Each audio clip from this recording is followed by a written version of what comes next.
जय हिंद साथियों, मैं जय किशन स्वागत करता हूं आपका हमारे YouTube channel Tanish CS and Mitra पर। आज की वीडियो में मैं आपको बताऊंगा कि टेनेंट सर्टिफिकेट मतलब जो किराएदार सत्यापन होता है उसको ऑनलाइन अप्लाई कैसे करते हैं, उसके बारे में आपको बताऊंगा। ये प्रोसेस ई मित्र से होता है, तो ये प्रोसेस आपको कंप्लीट देखना है, स्टेप बाय स्टेप आपको समझ में आ जाएगा, बहुत ही ईजी है। तो आप इसको ऑनलाइन कैसे करेंगे इसका प्रोसेस बताऊँगा। इसकी आवश्यकता कब पड़ती है कि जैसे मान लो आपके किराए पे रहने कोई आया है और उसके खिलाफ़ कोई केस है, तो उन चीज़ों से आपको कोई समस्या ना हो, इस चीज़ के लिए ये सर्टिफिकेट बनाया जाता है। जैसे नॉर्मली कोई जॉब वगैरह करता है तो जॉब के लिए पुलिस वेरिफिकेशन सर्टिफिकेट होता है, सेम ये वैसे ही है। ऐसे ही एक नौकर सत्यापन के लिए होता है, वो अलग प्रोसेस है। पुलिस वेरिफिकेशन कैसे बनाते हैं वो अलग प्रोसेस है। और पुलिस वेरिफिकेशन जो टेनेंट मतलब किराएदारों के लिए कैसे बनाते हैं वो आपको इस वीडियो में बता रहा हूँ। तो इसके लिए डॉक्यूमेंट्सों की बात करें तो डॉक्यूमेंट्सों में आपको जो आपका किराएदार है उसका आधार कार्ड के अलावा उसकी एक पासपोर्ट साइज़ की फ़ोटो, उसके अलावा उसका मोबाइल नंबर, ये इसके अलावा मकान मालिक है उसका आधार कार्ड, उसकी डिटेल भी यहाँ पे अपन को फिल करनी होती है। इसके अलावा आपको मकान मालिक का फ़ोन नंबर, मकान मालिक के फ़ोन नंबर और किराएदार के फ़ोन नंबर दोनों ही आपको वहाँ पे फिल करने की आवश्यकता पड़ेगी। इसके अलावा सिर्फ अपलोड करने के बाद वो अपलोड सिर्फ किराएदार की एक फ़ोटो और उसका आधार कार्ड है वो ही अपलोड होगा। ये आपके मोबाइल पे आते हैं तो उससे काम आपका चल जाएगा। तो ज़्यादा टाइम ख़राब ना करते हुए चलिए वीडियो स्टार्ट करते हैं। सबसे पहले यहाँ ई मित्र लॉगिन कर लेंगे। ई मित्र लॉगिन करने के बाद यहाँ यूटिलिटी टाइप सर्विस में यहाँ पे आपको सर्च करना है पुलिस लिखते ही ये पुलिस से रिलेटेड सर्विस से आ जाएंगे आपके सामने।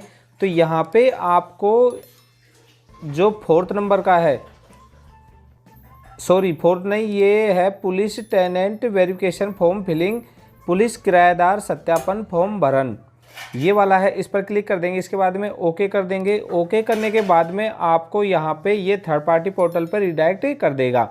तो यहाँ पे ऐसा इंटरफेस आया तो सेंड ऑलवेज, इस पर क्लिक कर देंगे। इस पर क्लिक करने के बाद में ये इस तरह का इंटरफेस आपके सामने आ जाएगा। तो सबसे पहले आपके किराएदार की मतलब कौन सी आईडी है वो यहाँ पे सेलेक्ट कर लेंगे। उसके बाद में उस आईडी का नंबर, तो यहाँ आधार सबसे बेस्ट आईडी है, तो मैं यहाँ पे आधार सेलेक्ट कर लेता हूँ। आधार सेलेक्ट करने के बाद में यहाँ आधार नंबर फिल कर लेंगे। यहाँ पे आधार नंबर फिल करने के बाद में आपको एप्लीकेंट अवेलेबल टाइम, यहाँ पे आपको के किराएदार सत्यापन के लिए कौन से टाइम उपलब्ध रहता है तो वो टाइम आपको यहाँ पे फिल करना है। तो उसके बाद में यहाँ पे आप टाइम फिल कर लेंगे। तो यहाँ पर कौन से टाइम से कौन से टाइम तक उपलब्ध है वो आप अपने अकॉर्डिंग यहाँ पे फिल कर लेंगे। तो यहाँ पे ये फिल करने के बाद में आपको टेनेंट नेम मतलब किराएदार का नाम लिखना है, जो उसकी आईडी में है वो नेम आपको सेम एज इट इज लिखना है। तो उसका फर्स्ट नेम, मिडल नेम और लास्ट नेम ये आपको यहाँ पे फिल कर लेने हैं। नेक्स्ट यहाँ पे आपको फादर्स नेम और हस्बैंड नेम, जैसे फीमेल है कोई लेडीज है तो आप अपने अकॉर्डिंग फादर्स या हस्बैंड नेम वो फिल कर लेंगे। तो ये सारे आपको आईडी के अकॉर्डिंग ही लिखना है, फर्स्ट नेम, मिडल नेम और लास्ट नेम। इसके बाद में यहाँ पे डेट ऑफ बर्थ है, तो यहाँ पे date of birth date, month और ईयर वाले फॉर्मेट में आपको यहाँ पे फिल कर लेनी है। ये डेट ऑफ बर्थ फिल करके साइड में जैसे ही क्लिक करेंगे तो एज ऑटोमेटिक यहाँ पे काउंट हो जाएगी। आज की तारीख में कितनी एज है वो ऑटोमेटिक काउंट हो जाती है। इसके बाद में आप जेंडर सेलेक्ट कर लेंगे। इसके बाद में आप कास्ट, वो कौन सी कास्ट से हैं वो यहाँ पे सेलेक्ट कर लेंगे। नेक्स्ट आपको टेनेंट स्टेट लिखना है कि वो कौन सी स्टेट से हैं। उसके बाद में आपको उनका कौन सा पुलिस डिस्ट्रिक्ट पड़ता है वो सेलेक्ट कर लेंगे। डिस्ट्रिक्ट सेलेक्ट करने के बाद में नेक्स्ट आ जाना है। ये ध्यान रखना है आपको यहाँ पे सारी ये किराएदार की डिटेल ही आएगी। यहाँ पे किराएदार की पुलिस डिस्ट्रिक्ट आपको सेलेक्ट कर लेनी है। इसके बाद में नेक्स्ट आ जाना है आपको यहाँ पे उसका पुलिस स्टेशन कौन सा पड़ता है वो आपको इस लिस्ट में सेलेक्ट कर लेना है। ये आप फिल करना नहीं है, यहाँ पे आपको जो लिस्ट में है वो ही आपका यहाँ पे सेलेक्ट होगा। इस स्टेशन सेलेक्ट करने के बाद में आपको किराएदार के मोबाइल नंबर है वो फिल कर लेने हैं। मोबाइल नंबर फिल करने के बाद में उनका परमानेंट एड्रेस जो है वो आपको यहाँ पे फिल कर देना है। ये किराएदार का परमानेंट एड्रेस ही फिल करना है। उसके बाद में नेक्स्ट है आपको एड्रेस ऑफ रेंटेड प्रॉपर्टी, मतलब वो किस जगह किराए पर रह रहे हैं वो यहाँ पे फिल करना है। ये फिल करने के बाद में यहाँ पे है कि किस पर्पज़ से वो रह रहे हैं, तो पर्पज़ ऑफ रेंटिंग प्रॉपर्टी, मतलब किस वजह से किराए पे रह रहे हैं वो रीज़न आपको यहाँ पे देना है। यहाँ पे मैं 1 बाय 1 सारी एंट्री फिल करके आपको आगे का प्रोसेस दिखाता हूँ। तो सबसे पहले मैं प्रेजेंट एड्रेस फिल कर लेता हूँ किराएदार का। ये यहाँ पे प्रेजेंट एड्रेस है, वो कंप्लीट करने के बाद में यहाँ पे एड्रेस ऑफ रेंटेड प्रॉपर्टी ये यहाँ पे फिल करने के बाद में यहाँ पे पर्पज ऑफ रेंटिंग प्रॉपर्टी, तो यहाँ पे सिर्फ जो लिस्ट में है वो ही पर्पज आपको सेलेक्ट करना है कि यहाँ पे किस उद्देश्य से वो किराए पर रह रहे हैं। तो ये आप अपने अकॉर्डिंग यहाँ पे सेलेक्ट कर सकते हो। इसके बाद में लैंडलॉर्ड डिटेल लिख लेनी है यहाँ पे। तो यहाँ पे मकान मालिक का है वो डिटेल आपको फिल करनी है।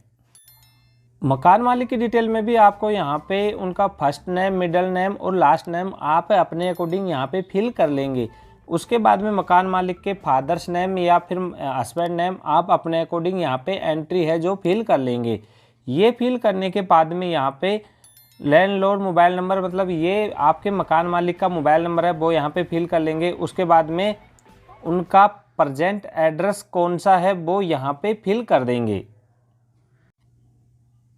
तो यहाँ पे मकान मालिक का एड्रेस फिल कर देंगे। उसके बाद में यहाँ पे आपको मकान मालिक का पुलिस डिस्ट्रिक्ट सेलेक्ट कर लेंगे। मकान मालिक का पुलिस डिस्ट्रिक्ट सेलेक्ट करने के बाद में उनका कौन सा पुलिस थाना लगता है वो यहाँ पे फिल कर लेंगे। यहाँ पे मकान मालिक का पुलिस स्टेशन सेलेक्ट करने के बाद में वो किसके रेफर से आए हैं वो यहाँ पे रेफर से आए हैं तो आप अपने अकॉर्डिंग यहाँ पे लिख लेंगे। इसके बाद में यहाँ पे अपलोड टेनेंट फ़ोटो, यहाँ पे जो आपका किराएदार है उसकी फ़ोटो अपलोड कर लेनी है। नेक्स्ट आपको किराएदार की जो आपने सबसे शुरू में जो आईडी आपने वहाँ पे लगाई थी, जो आईडी यहाँ पे आपको अपलोड करनी है, तो ये जेपीजी फॉर्मेट में ही अपलोड करनी है। तो यहाँ पे चूज़ फाइल पे क्लिक करके आप दोनों को यहाँ पे अलग अलग अपलोड कर देंगे। उसके बाद में आपको सेव टेनेंट डिटेल इस पर क्लिक कर देना है। इस पर क्लिक करते ही ये आपका ट्रांजैक्शन डन सक्सेसफुली लिखा हुआ आ जाएगा। ये आप इसे प्रिंट करके कस्टमर को दे देंगे और इसे आप अपने ही किराएदार का बना रहे हैं तो इसे सेव करके भी रख सकते हैं। तो इस तरह से आप बड़े ही आसानी से किराएदार का पुलिस वेरिफिकेशन बना सकते हो। उम्मीद करता हूं दोस्तों आपको वीडियो पसंद आया होगा। वीडियो पसंद आया तो वीडियो को लाइक और चैनल को सब्सक्राइब करना ना भूले और ऐसे ही हेल्पफुल वीडियो पाने के लिए बेल आइकन प्रेस करना ना भूले। तो मिलते हैं दोस्तों फिर एक नई इन्फॉर्मेशन के साथ। जय हिंद।